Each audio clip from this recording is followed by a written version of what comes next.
Awesome. So thank you everyone who has already come into the Zoom chat room. We're going to give it a couple, maybe 30 seconds to let people kind of filter in before I get started with a quick introduction, and then I hand it off to Joe and Steve to tell you guys about oil and gas investing. So again, thank you very much. If you have any questions, there is a both a Q&A function and also a chat function with Zoom that you can feel free to put into during the chat. And if at any point during the presentation you ask a question, if they don't get to it during it, I'll always get to it at the end. I'll make sure that those questions get asked. But again, thanks for coming. And I'm just going to get started real quick on this introduction. So today we have Less Taxes, More Income, The Benefits of Oil and Gas Investing, presented by Joe DeMonte and Steve Blackwell. And before we get started, I do need to just do a quick disclosure. The views expressed by speakers at the CAMA webinars are those of the speakers only and may not reflect those of CAMA Plan, its members, or employees. CAMA does not guarantee the accuracy of information provided by the speakers or attendees. Professional advisors should be consulted before implementing any options presented. CAMA absolutely does not endorse or recommend any individual or organization, including the speakers. CAMA, its members, and employees do not accept liability for losses and/or damages arising from errors or omissions within, reliance upon, or any use of the information provided by the speakers. Individuals are strongly encouraged by CAMA to conduct their own due diligence before making any investment choices. CAMA does not act as nor offer the services of an investment advisor, CPA, realtor, or attorney. If tax, legal, accounting, investment, or other similar expert assistance is required, the services of a competent professional should be sought. And up on the screen right now, we have one of our client executives and his information, Will Mucker. He's out sick today. So unfortunately, you guys are stuck with me. But like I said, it's going to be mostly their show. If you have any questions for us after this, you can always give us a call at 866-559-4430 or send us an email at engage@camaplan.com. And with that, I would like to hand over the reins to Joe and Steve. I'll be here in the background if anything, goes horribly wrong, but it's your guys' show now. All right. Well, thank you, Michael. Appreciate the opportunity and appreciate getting to share, kind of what we're passionate about and excited about to Camera Plan and your group there. So we're going to jump right into it. I know you guys came to learn about oil and gas investing, and that's what we want to talk to you about. With Invito Financial Partners. So that's who we are. I'm going to start things off, and then I'm going to kick it over to Steve at some point in the presentation. So less taxes, more income. That's the name of the game here. That's what we're going to talk about.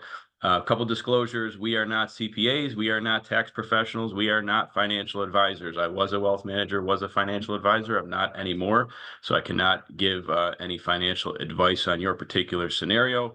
So obviously seek, professional advice if that's the route you want to go. And certainly having a CPA would make a lot of sense as well. But we are going to talk about some things in the tax code that you can verify and you can share with your CPA as well. So kicking it off here, why invest directly into oil and gas wells?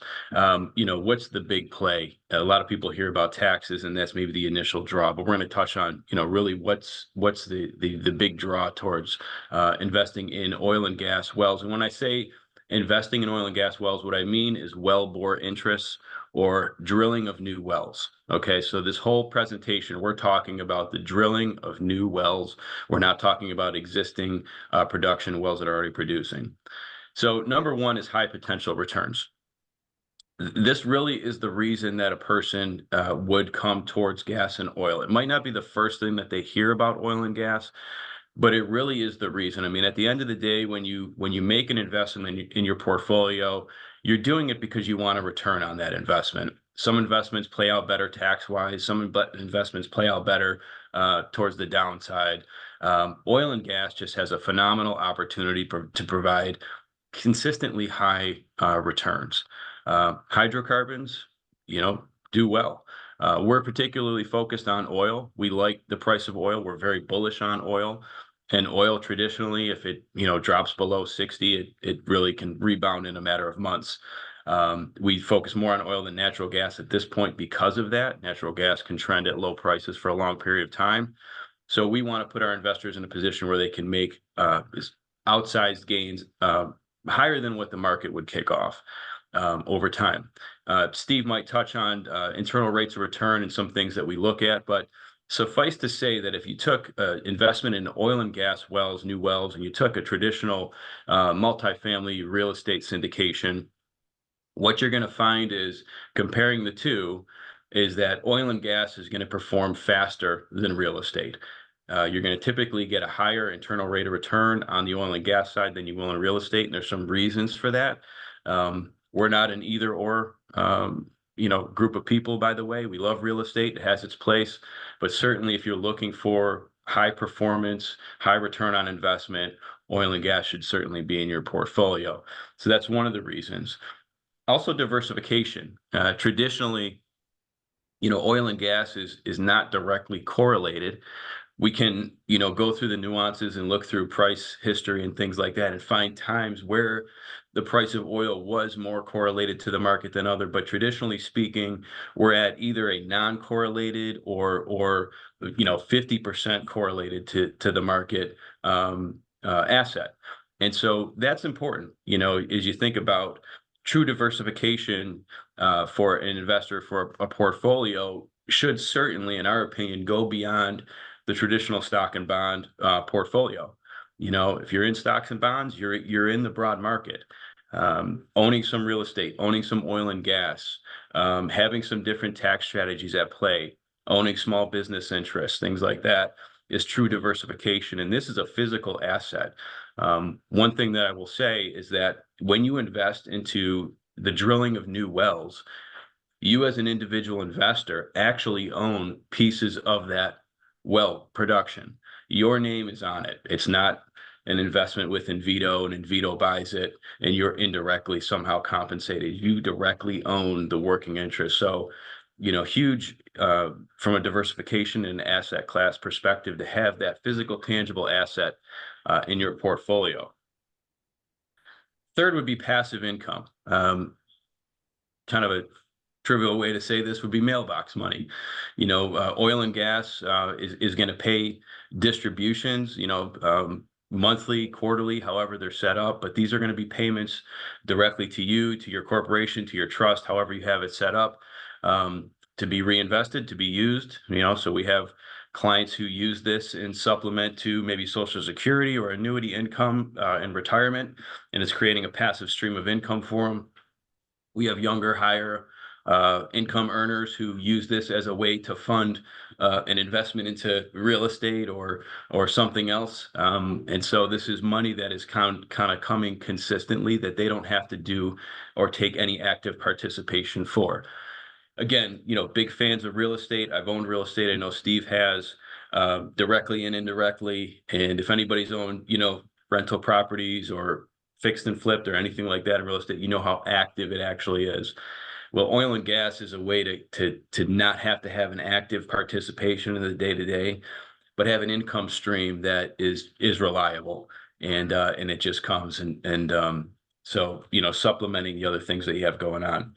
And then of course the tax benefits, and I would probably bet that's probably what most of you who are attending probably heard about oil and gas, if at all, if you've heard anything. The tax benefits are phenomenal. The reason I put them last is not because they're least significant. It's because the tax benefits alone should not be the reason you invest in oil and gas. And I want to be very clear about that. They are phenomenal, and I'm going to show you what they are. But you should not invest in something purely because it's a smart tax move. You have to look at the merit of the investment. What is it providing you as far as return? What is it providing you as far as risk profile for your particular appetite? How does it fit into your portfolio? These are all important questions. The tax benefits are a phenomenal benefit and phenomenal bonus, but they shouldn't be the decision maker for people. So I want to preface with that. Let's jump right into the tax benefits. So there's three main pillars to the tax code that apply to oil and gas, and these are really, these have been in the tax code since I think the 70s. They're very straightforward. So, when I was a financial planner, one of the things that I would talk to, clients or investors about is there's a spectrum of, benefit and complexity when it comes to taxes. I've been involved in many different tax strategies that are very, very complicated, very complex. We need tax attorneys. We need a lot of legal. There's a lot of paperwork. There's a lot of nuances. There's a lot of things that have to go right. When you talk about family limited partnerships, when you're talking about, people making corporations in Puerto Rico and moving part of their business over there, when you're talking about complicated charitable giving strategies, all of these things can work out well and play out well.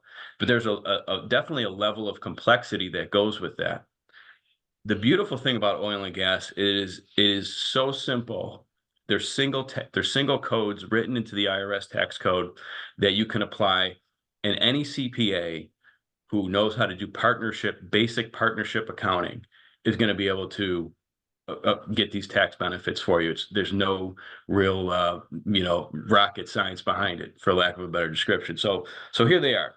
Number one would be, this is the big one. This is the intangible drilling cost deduction. So intangible drilling costs are anything that doesn't have residual value.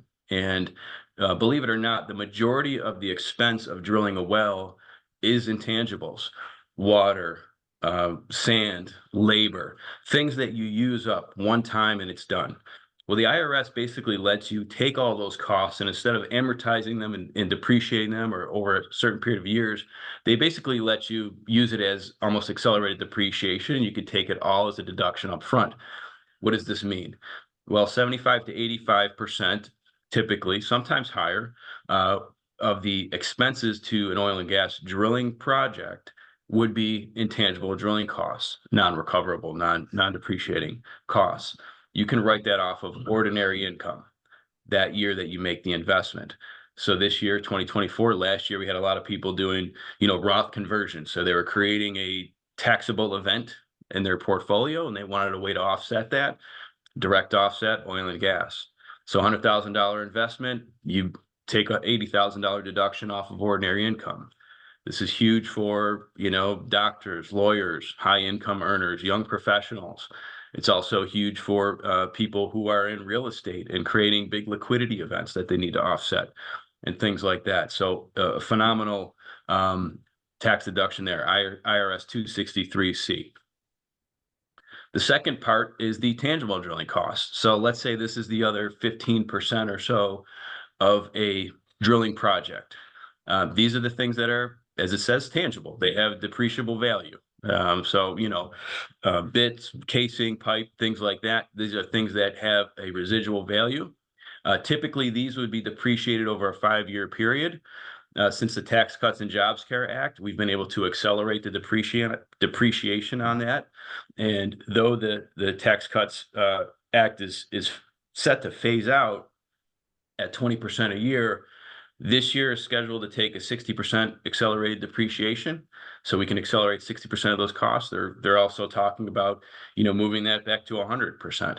So what we'll do is opt for as much of that accelerated depreciation as possible. We want as much of the upfront tax benefit for people as possible. But again, that's another huge part of the investment. So normally saying, in normal circumstances, you're taking a large upfront tax deduction with the intangible drilling costs, and then you're depreciating the other remaining costs over 5 years. So every year you're offsetting some additional income through that one-time investment, which is pretty cool.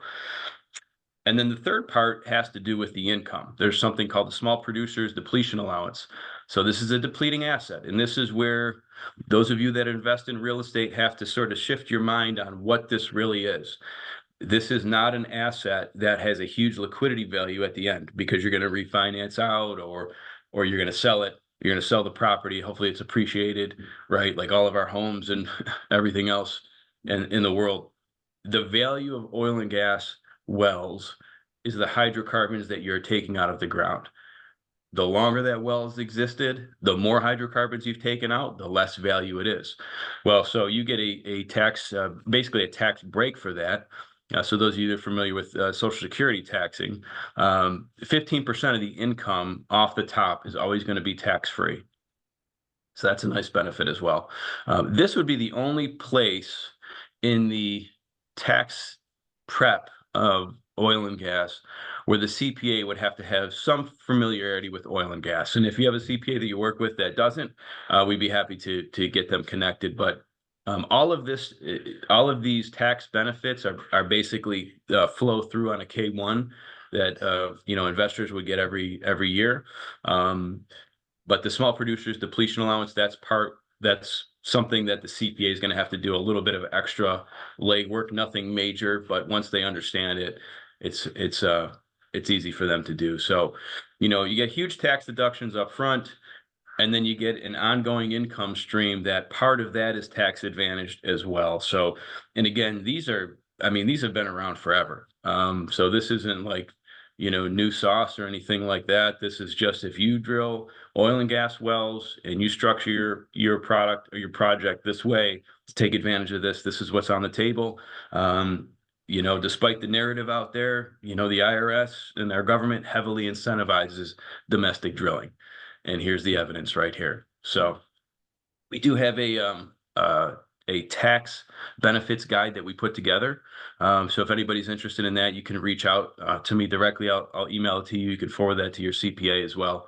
Because believe it or not, there's many CPAs that are not familiar with these, not for lack of being educated or being a good CPA, but as folks probably know, not everybody invests in oil and gas. Not everybody has an opportunity to even learn about oil and gas. And so we're happy to help educate your CPA if you have one.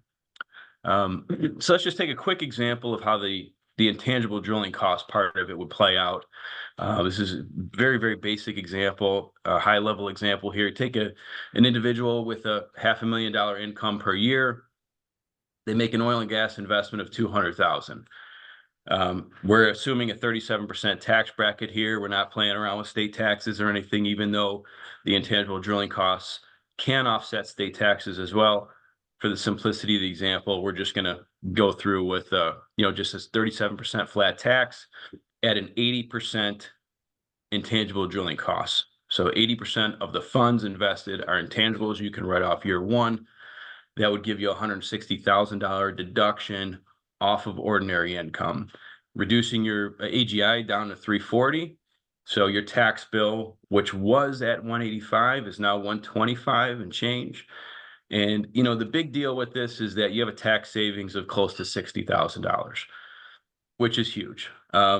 This is usually when someone hears about oil and gas, we get a lot of phone calls from investors, high income earners, doctors, people in the tech space. We have investors from some of the biggest tech companies in the world with just crazy W-2s that they're trying to figure out, how do I not pay as much in taxes? And I can only be so charitable. I only have so many places to give money to, but I want my money to go to work for me. Oil and gas, when they start to learn about these IDCs, this is what kind of starts to pull them in to get curious. There's a couple different ways that I would say to look at this. Number one, that $59,200, that was money that was already en route to the IRS. So, keep that in mind. Number two, another way to look at that is this: you're making an investment. The person in the scenario is making an investment of $200,000. They're getting an immediate return of $60,000. They're getting basically a 30% return on their money day one. Very, very powerful. Anybody that's knows investing, time value of money, internal rates of return, these type of numbers don't really exist in other asset classes. Oil and gas allows you to do that. The third way I would look at this, if you want to look at things from a different angle, would be, okay, if you're investing 200,000 and you're really getting 60,000 back immediately, then really your net out of pocket for the investment is 140. So you have $140,000 going out of your portfolio for the buying power of $200,000 in new working interests in wells. Pretty cool. Pretty cool. Highlight this. It's very powerful. It's very important if you're a high income earner. If you have, high portfolio income, if you just, self-employed and you just get nailed in taxes, but you want to diversify, oil and gas is tremendous for it. So, again, we have plenty of resources that we can provide you guys to get you educated on that side of it. And we do work with CPAs all the time. I would say if you have a CPA that you're working with that is what I would call a tax strategist versus a historian. I think most people have what I would call a historian, someone that does the tax prep, tells you what happened, and that's kind of the whole interaction. Nothing wrong with those CPAs. They serve a great need and a great niche, but the ones who are forward thinking, who want to help their clients get out in front of potential tax problems or take advantage of opportunities in the tax code, those are the ones that we typically like to work with. And so if you have a CPA who is curious about oil and gas and wants to learn, we're happy to connect with them. And then also happy to connect with you and play through some of these scenarios. We have different calculators we can use to help you figure out, what would be a likely impact for your tax scenario and your portfolio as well. So with that, I'm going to turn it over to Steve Blackwell, our CEO and founder, and he's going to go through a little bit of his background history, why he started the company, some of the nuances of Envito that make us different in this space. And then we'll wrap up with some, next steps if you have any interest in learning more. And of course, we want to get to all your questions as well. So we want to leave time for that. So with that, I'll turn it over to Steve. All right, Joe, thanks. Great job. I am going to go as quick as possible. I think Joe's done a great job of kind of giving a high level overview of the reasons and benefits to look at the asset class of oil and gas investing. But as it is with any private placement, you want to make sure that whatever asset class or vertical you're investing into, that you are the sponsor or the operator has a lot of deep experience in that space. So I'm the CEO and co-founder of Envito Energy Partners. I've been in this oil and gas business for over 16 years now. I was formerly the president of a company called Petromax Operating here in Dallas, which is where I'm at. And then I was the COO of a company called U.S. Energy Development as well. My partner, Jared Christensen, who is a petroleum engineer, mechanical engineer by education out of the University of Tulsa. By the way, my background is I'm from the Midwest. I have a finance and accounting degree from Central Michigan University. So my slant is much more on the financial side of the business. I have been in executive positions now in the oil and gas space. Prior to that, I was in the banking space, but I have been at the executive level and have run, worked inside large publicly traded companies, mid-sized publicly traded companies, large independents. And then, of course, the last few places I was at were independent oil and gas companies. Jared, right out of school, went to work for Unit Petroleum as an engineer, and which is a mid-sized publicly traded company. Then he went to Encana, which is a large E&P company, very large E&P company out of Canada. The reason why that's important is because when you go to work for the publicly traded companies, especially the larger ones, they have massive CapEx. And you get, as an engineer, you get to drill a lot of wells. So Jared has drilled wells in pretty much every basin in the lower 48, put well over $5 billion of capital into the ground, drilled, literally over 1,000 wells in his career. So he's seen a lot when it comes to the oil and gas side of the business in terms of drilling wells, underwriting wells, and evaluating wells. So a lot of deep experience. I met Jared when I hired him to run ops for us at Petromax. Brought him with me over to U.S. Energy. So we've been together for over a decade. And, a few years ago, we decided to start Envito Energy Partners. And really the investment thesis was to try to bring a institutional-like product to the retail community. So most of my background has been putting large sums of institutional capital to work, which I'll go over on the next page. But again, it's important to know who's managing the asset, because it's basically our job to manage to be fund managers. It's our job to do the asset quality, to do all the due diligence, and to manage the funds. So let's go to the next page, Joe. All right, so real brief. While I was the president of Petromax, just a snapshot of a few deals we did. These were 3 different projects in Madison County, Leon County, and Brazos County, Texas. This is back when in the beginning of the shale development, horizontal drilling, fracking technologies was really changing the landscape of the oil and gas industry for the United States.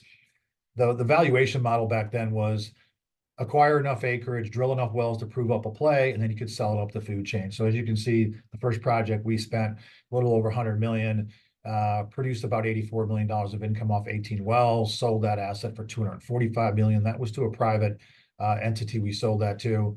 Then we went up to Woodbine and up to the same formation in Leon County, Texas, did the same exact thing basically.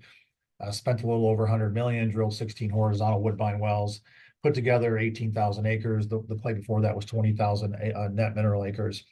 And that was a home run for us. So we sold that to a company called Halcon Resources, which was a publicly traded company, for $500 million. The last one on there is we did an Eagle Ford position, which is just south of Leon and Madison. And there we put 17,000 acres together. So there's a lot of land. So when you see that many net mineral acres together, this was in middle of Texas. So if you're in West Texas, you could literally be on one ranch and get maybe 1 or 2 ranch, put all that together. But when you're in East Texas or Central Texas, there's probably over 1,000 leases. So it's a lot of land work up front to put those together. And we sold that project basically to the same company, Halcon Resources, before we even finished the first well. So had a really good run. The last asset after 2013, we focused on another Eagle Ford play, which doesn't show on there from basically 13 through 16. And then we took some private equity money. The project got too big. And they took us and a couple of our portfolio companies, put us together. I took some money off the table, had a 2-year non-compete, sat out of the industry, jumped back in, went to US Energy as the chief operating officer, brought Jared with me. We were there for just a couple of years, drilled, they had an Eagle Ford position down in the Frio and Zavala County. We drilled 23 Eagle Ford wells for them. Jared did a great job lowering the costs. So this is just basically to show you that our background is putting lots of capital to work and drilling lots of wells, because the new thesis that we have going forward is how do we do this for the retail investors and manage that risk, right? So as an oil and gas company, it's normal to take a lot of geological or operational risk to try to prove up a play. But when you're investing capital on a retail level, that's not the kind of risk you want to take. So how do we manage that risk is what I'll talk about next. So back to one of the things I want to reaffirm something Joe said, which is very important, I think, for investors to understand, and we take very serious. I'm an investor myself. I'm invested currently in a lot of real estate, obviously a lot of oil and gas assets. Tax is a great reason to look at an asset class, but it should not be the reason you invest solely. So you want to make a return on your money. And in oil and gas, there is a different risk class to it than, let's say, going out and buying a multifamily building or going to buy a triple net property or an industrial building that's already rented up, has tenants in place, has a rent roll in place, is already cash flowing. The risk profile compared to that of drilling a well is significantly different. So how do you manage that risk? So our job is to manage that risk for you. And how do we do that? Essentially, there's about 5 main bullet points when we're reviewing assets is how we're doing that. So when we are evaluating an asset, a location to drill a well, we are only looking at areas that have existing production, lots of legacy production. And the reason why that's important, it allows the engineers and the geologists to do their mapping and to do all the technical work. So if you have the more data, the better, essentially. We are also looking for plays that have infrastructure in place. So as a company that's managing a fund that's going to be putting retail capital into a well, we don't want to go into an area where we have to put in the infrastructure. We don't have to put in the saltwater disposal wells. We don't want to have to build roads. We don't want to have to put in pipelines. We don't want to have to put in the electricity. All that's in place. To some extent, we could look at that if it was de minimis, but not if that all of those have to be done, because it just add costs, and that's more appropriate for a bigger project. So the third data point there is basically the most critical, and I'll show you a map in just a minute what that means. The main way that we are targeting is managing risk for you, for our investors, is basically the third bullet circle and the fourth circle. We are only looking to primarily invest alongside the largest E&P companies in North America. So we are looking at assets where we are not the operator, although that is my background and Jared's background, and we do have the ability to operate wells. Most of the tier one acreage in the United States has been acquired over the last really 7 years because there's been a lot of consolidation in our industry as the shale development matured in the United States. And so to get into tier one acreage, which just basically means acreage that has been de-risked, most of those assets are acquired. So how do we get into that? So we can get into that. There are ways to participate in those wells where we're investing and you're investing alongside the Devon Energies, the Pioneers, the Exxons, the Marathons, the Mewborns, the Continental Resources, the large private companies, the well-funded E&P companies who are putting hundreds of millions, if not billions of dollars of capital into these projects. And we get to invest alongside them at small percentages. So there are ways to get into these wells at small one, sometimes it's 0.5%, sometimes it's up to 3 to 4%. But we'll take those small investments and we will put those into our fund because we are now inside a really de-risked tier one acreage with a top quality operator. And so that's what our fund opportunity is. I say that is very lightly, but there's a lot of work that goes into that. So you have to know how to generate those deals. You have to know how to underwrite those deals. And that takes a lot of work. But to manage a fund where you are managing the downside, offering the upside, and protecting investor capital, that is the best way to do that. So multiple wells, you always want your fund to have multiple wells so you don't have concentration risk. You want to be inside wells that are operated with proven operators, and you always are looking for wells that already have multiple data points around you. So go to the next slide, I'll show you what that means.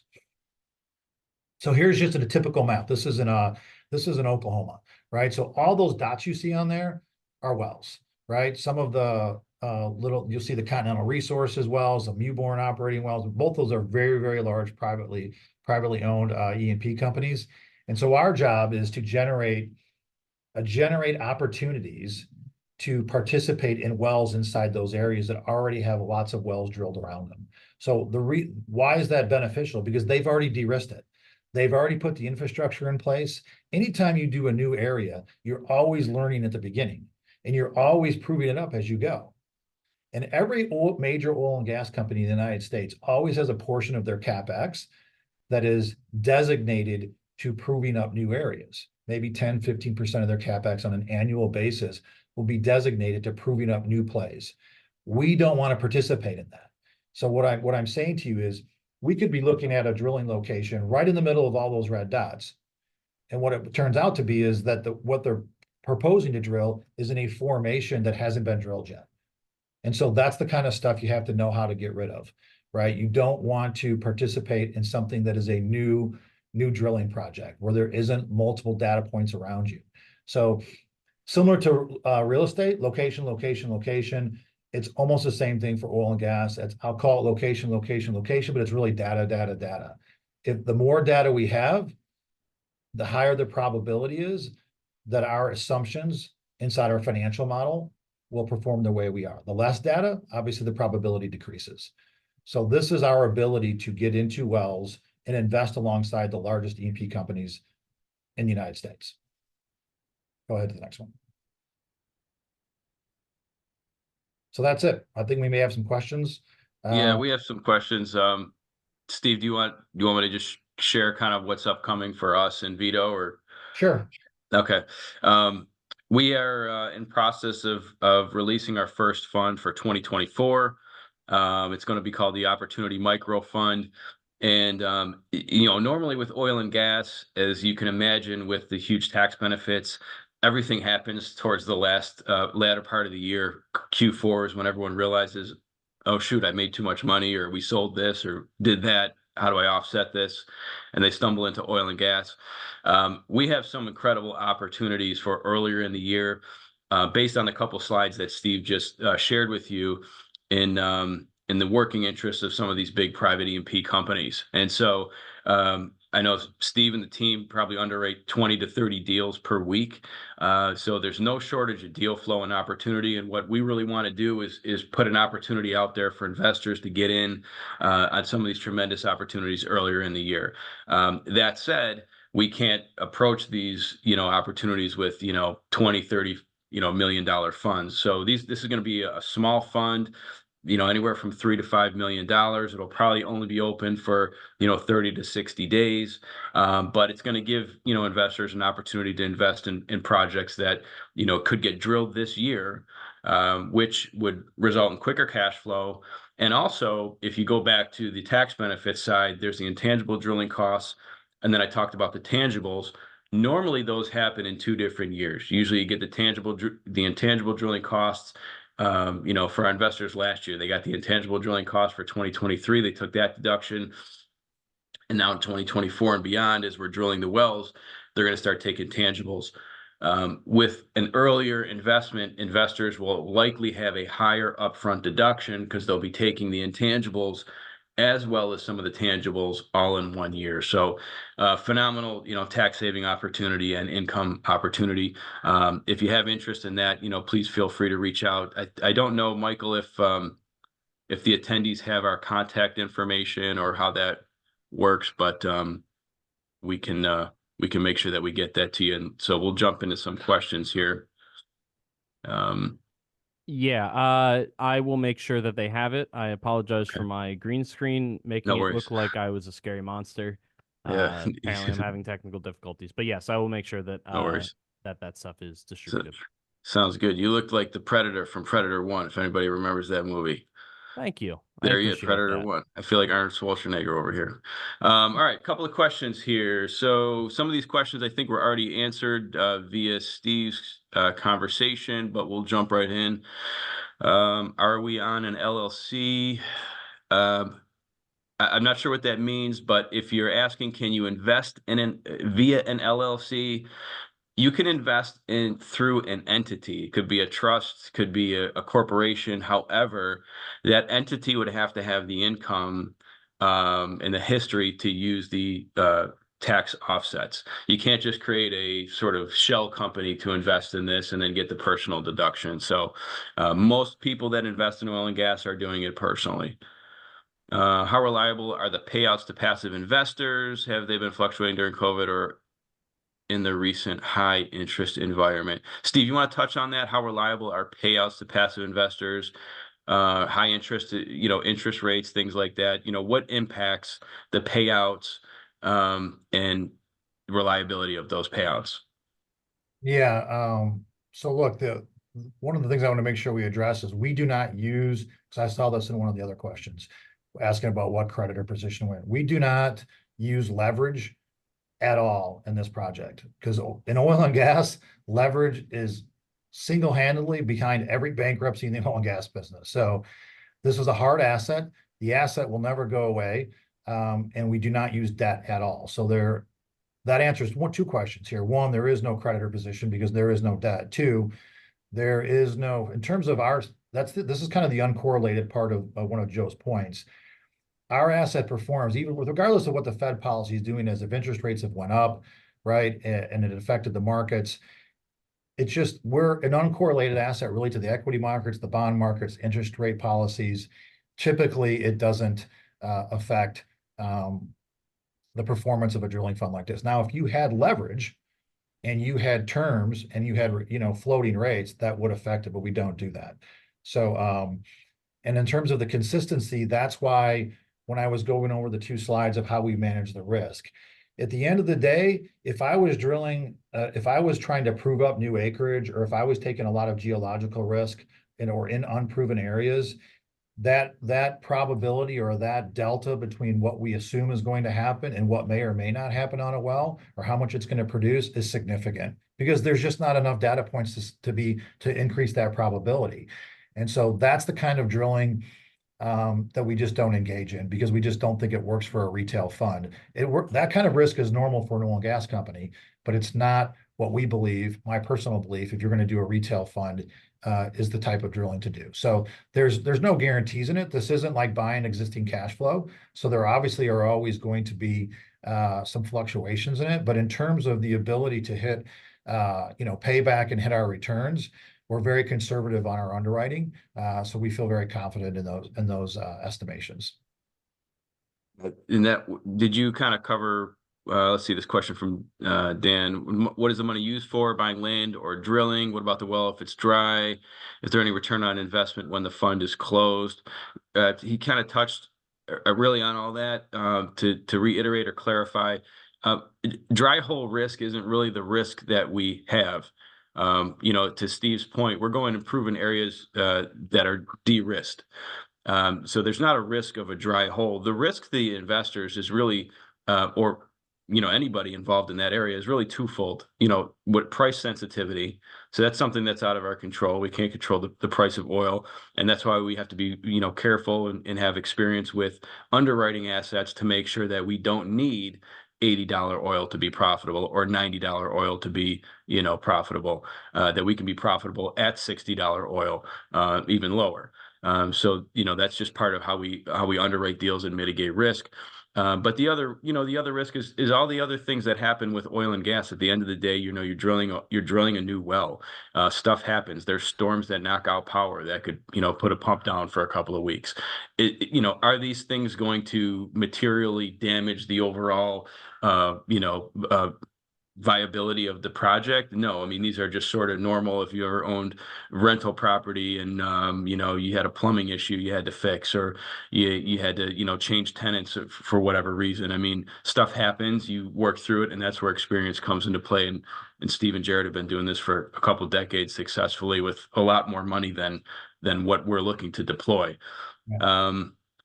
Has the average passive annual income been and expected? Steve, you want to touch on maybe the IRR of some of the projects, how we underwrite, and what your expectations are, and where we've seen the history, And but just what to do you be clear on expect? the last guy's question, essentially we're using the capital to acquire working interest in the wells. And so that's what the capital is going for. Some portion of that may be to acquire the leases, but that's typically less than 5%. So what is the average passive annual income been and expected? So when we underwrite our assets, we're targeting 25% IRRs. How that correlates to an annual return, and again, this is the difference between the way the cash flow works. If you look at it, for someone else had asked, what is the lockup fee? So there are no redemptions. This is a illiquid asset. You're going to be in this asset so it has to be suitable. You have to have liquid funds. If you don't have a lot of liquidity, this is not the type of investment for you. You can't get your money back in 6 months or 12 months. You'll be in this for at least 5 years. And the reason for that is we don't want to sell prior to 5 years because you have a lot of IDC recapture. Somewhere between year 5 and 10, if there is a good opportunity to sell the cash flow and pull it forward and make a final distribution, we'll do that. Now, these wells will produce for 25 to 30 years, but we're not going to keep the funds open that long. And the reason for that is, I'm just going to make this very simple. If you let's say you have an asset and we make 2 to 1 on the return. By the time you get to year 7 or 8, you've made 90% of that return. So that's the difference between oil and gas and, let's say, commercial real estate. So when we're targeting 25% IRRs, that's on the low side, guys. So if you're looking at current prices or $80 or $90, the IRRs in these projects are over 50, right? And your payouts are going to be, in 12 to 36 months tops.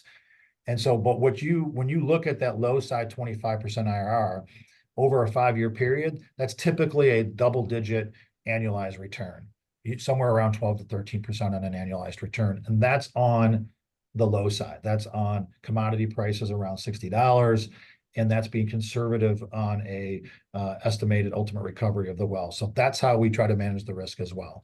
But it's key to understand you're going to get your cash flow in the majority of your return in the first 5 years. And that's why we look to maybe sell it after year 5. So it is an illiquid asset, 100%, that has to be suitable for you.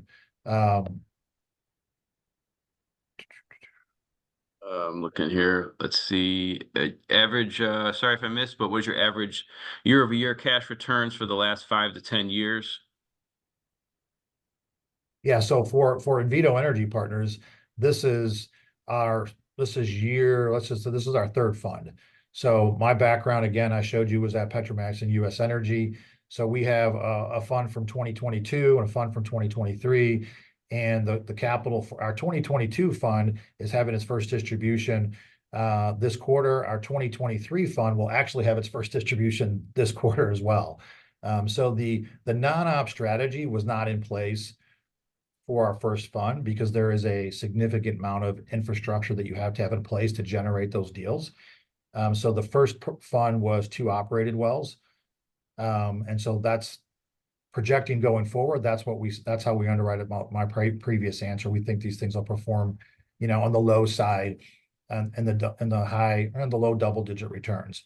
But there is a significant amount of upside when you're looking at oil and gas, and there needs to be, because you need to be compensated for the risk. You need to be compensated for the illiquidity. Let's see. Can you share the compensation profit sharing structure for the Invito and the passive investors? So this year's fund will have we typically have a management fee of 10% on the front side, and then the revenue sharing will be on this particular fund 5%. So 95% of the revenue is going to the LPs, 5% comes to us. Once it gets the payout, we go to 25, LPs go to 75, and that's where it stays. So what we think is that creates alignment. So in the sense of, at the end of the day, where we make our money is to getting the fund to pay out. So I need to get to that 25%. So I'm not looking to make our money up front. I'm looking to get you your capital back and then to start participating at a much higher level, if that makes sense. Steve, maybe I think it'd probably be a good point to touch on. So I know a lot of people aren't familiar with the actual structure of oil and gas funds or deals or investments. I think more people are familiar with real estate and other alternative assets. Do you want to just touch on maybe, what the industry standard looks like? Because I think, alignment and fee structure is one of Invito's big tenets to, how we want to make our investors successful. So Steve, maybe just touch on that for a minute. I mean, look, at the end of the day, I've been running upstream oil and gas companies. I've been in the basically the public side, or basically running larger companies. And so when I'm in my mid-50s at this point, and when I decided to basically venture out, it was at this point in my career, typically a management team like myself, Jared, our geologist, has been with us since Petromax. We would go chase institutional capital. I didn't want to do that anymore because basically the model for that business is really just working for the private equity funds or the institutional funds. I'm just kind of past that point in my career. So, but at the end of the day, oil and gas is a capital intensive business. So you have to figure out where you're going to get your capital from. So I learned a lot about the private investment space when I was at US Energy, actually, because they're a big broker dealer. But the thesis I came up with, or if you want to call it a blue sky opportunity, is the way I saw it, was there was an opportunity in this space in terms of when I went out and surveyed the market, and I literally probably reviewed almost 3 dozen private placement offerings before we started Invito, of what was out in the marketplace. And essentially the biggest challenge that I saw, being a financial guy who models assets, that there was a significant problem in the sense that there were too many fees loaded on the front side. So it's very common between the management fees up front, or the various types of fees up front, and the revenue sharing combination, there is not one deal that I reviewed that is below 30%. And personally, I think that's very challenging to perform. So what we felt, and Jared and I felt, was it is important to keep your upfront fees slow, align yourself with the success of the fund in the sense that back end payout is where we will really make our money as a company. And so we think that's important. That's a tenet for how we founded the company. Because I'm a private investor, and at the end of the day, I've invested in a lot of private placements myself, and I always make sure that I understand the fee structure and make sure it creates alignment. And personally, I just don't invest in deals where there is, 30% loads, or even I don't invest in deals where there's really 25 and higher percent, or even 20% loads up front. I don't think it creates alignment. So, this last question, how many wells do you need to start? Look, you get one well that starts paying out, you're going to do a distribution. So that's why this 2023 fund will more than likely, We made a small investment. So we'll start allocating capital depending on the timing of the capital coming in the door. We made a small investment towards the end of 2023 on a well up in Oklahoma. It was a smaller investment, but it's that well is already just killing it. And so we're going to have a distribution more than likely. The way it works when wells produce and when they pay out, it's like a 30-day lag. So, and when it's a non-op, we don't necessarily control that. So when it comes to us, then we'll pay it out. So, and Barbara asked, are you invested in the fund? So our funds this year, probably not on this initial small fund, we'll have some Series A units where the management team will invest. What I would say to you, Barbara, is I started this company 4 years ago, and I've got more skin in this game than I got skin at this point. So the entrepreneurial journey is alive and well. I have a ton of capital invested into Invito Energy Partners, because essentially Jared and I cover, if you look at our fee structure, we cover all of the G&A and all of the expenses to manage and generate, underwrite this type of assets. What percentage amounts distribution can you expect for passive income? Again, John, oil and gas is different than commercial real estate. That's a really easy question to answer for commercial real estate, right? Because if I'm buying a multifamily or a industrial property and it's got a cap rate of 8%, it's really simple for you to know what your cash flow is going to be. You're going to get 8, 8, 8, 8, 8. Let's compare it to an oil and gas deal. Let's say it's two equal deals that both perform at 2 to 1. You're going to get your 8% for the first 5 years. After 5 years, that's a 40% return. They sell the asset. They sell it for a 1.6. You just made 2 to 1. The same identical oil and gas investment after 5 years, it was a 2 to 1, which is extremely possible. You will have made the lion's share of that 2 to 1 in the first 4 years. So once all the wells are online and contributing to the fund, so year 1 will be basically allocating the capital. In year 2 and year 3, your distributions could easily be anywhere from 30 to 50% each year, if that makes sense. Dan's got a great question on liability for limited partners. Glad somebody asked. Yeah, it's a great question. So the way you qualify for the offset of the order camp. So I want to make sure you understand something. You can come into these funds as a limited partner. If you have, let's say you have a bunch of passive income trapped on or you're generating passive income, or you've got passive income that you want to offset, then come into the partnership. You can elect LP versus GP. But the way the IRS allows you to offset already income is to come into the fund as a general partner. And so the way that works is, once the wells are all drilled and online, the partnership agreement has an automatic conversion to a limited partner. So you're a GP for probably the first 12 to 14 months. So how do we manage that risk? Well, when you get into our data rooms, you'll see copies of our insurance coverages. You also see copies of our master service agreements. And basically what a master service agreement is, an agreement between us and all the service providers that are on location. But when we're participating in, let's say, a Continental Resources well, who's one of the largest E&P companies in the United States, first off, they have massive insurance policies. They have service agreements with all MSAs with all their service companies. So at the end of the day, what I'm telling you is, it's just like an automobile accident, right? When an automobile accidents, they chase the insurance policies. So if something were to ever happen on location, you've got all the service providers' insurance policies. You have the operators' insurance policies. You have IEP's insurance policies. I, in my entire life, have never heard of a scenario where anything happened on location and someone tried to chase down fractional private investors. So could it happen? Yes. That's how the IRS says you can qualify for offsetting ordinary income. But I've never heard of it in my entire career. And there's lots of insurances in place to protect that risk. And again, you're an LP, a GP for about 13 months, 14 months at tops. Good stuff. Good stuff. Thanks, Steve. Great questions, everybody. I really appreciate you guys participating and throwing us an opportunity to share. about oil and gas, about our fund. We welcome any, further discussions. I know Michael said he'll get you my contact information. We're very approachable. If you don't have experience in this space, if you've never invested in alternatives, that's okay. If you want to get educated, if you have invested in oil and gas and maybe had a different experience and want to kind of talk through that. There's a lot of nuances to this line of work, so we just want to make ourselves available. We have plenty of great resources to help you as well.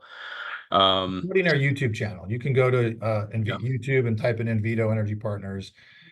And there are a number of short videos that I have got recorded on there just talking about different areas of managing and navigating oil and gas investments. I'm a big believer in education. I think it's a great asset class, but I think it has to be suitable, it has to be appropriate, but it has tremendous ability on a tax planning side and to generate basically outsized returns and passive income. You do have to be accredited. I don't think I mentioned it. I think maybe Steve, you might have. For those of you that don't know, to be an accredited investor, you can be qualified based on income or net worth. For income qualification, if you're married, you have to have a $300,000 income this year and last year. Or if you're an individual filer, it'd be a $200,000 income this year, last year. If you qualify based on net worth, then you have to have $1 million or more net worth, not counting the equity in your home. So simple qualifications. But if you meet those, then this investment is appropriate for you. We cannot offer shares to non-accredited investors, and we do verify that. We do have to verify that. So simple process to do, but just wanted to make everybody aware of that. Awesome. Well, thank you very much, both of you, for coming on. It was an awesome presentation.